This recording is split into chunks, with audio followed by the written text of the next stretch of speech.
Do you sometimes feel like your modest outfits are boring or, dare I say, frumpy? Could there be style mistakes that you're making that's holding back your style from being the most stylish and put together it can be?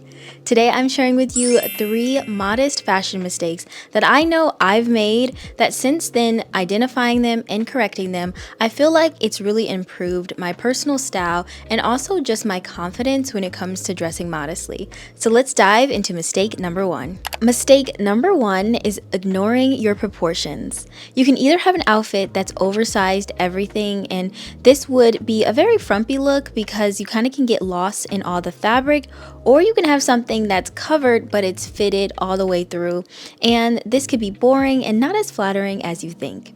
So to fix this mistake, you actually want to create contrast with your proportions. For example, you want to have something flowy with something structured and tailored. I have this dress from Aster the Label that I love because it combines these two things together.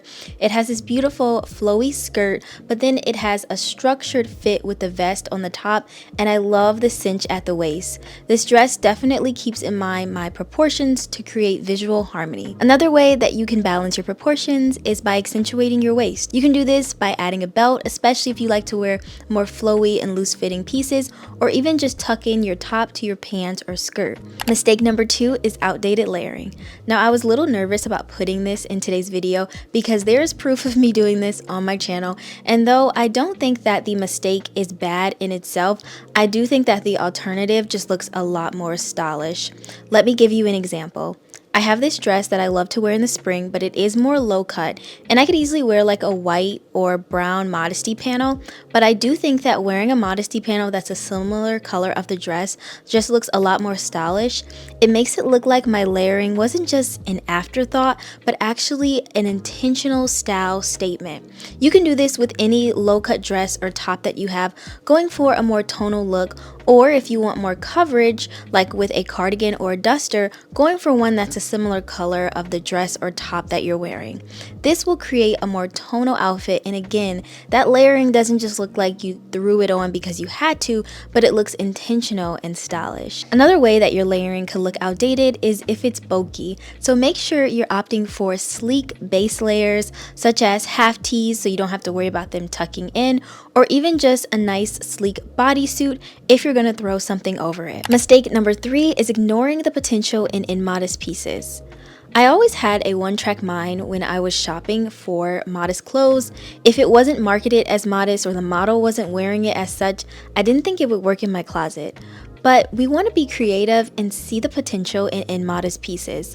That dress that's low cut, you could wear it backwards. The dress with the slit, you could wear it as a top with a cute pair of jeans.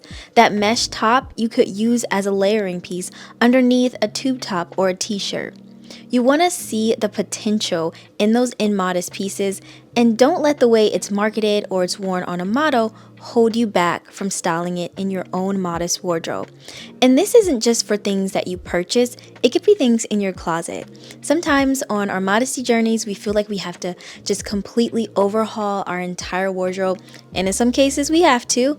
But I will say that there's some pieces that maybe you didn't wear as modest, doesn't mean they can't be styled as such. You can layer them, you could wear it backwards, you could wear it the wrong way to create a more modest outfit. So get creative with the items that you already own, and don't be afraid to style things differently than how you might see them at first glance. I want to thank you so much for staying to the end of today's video.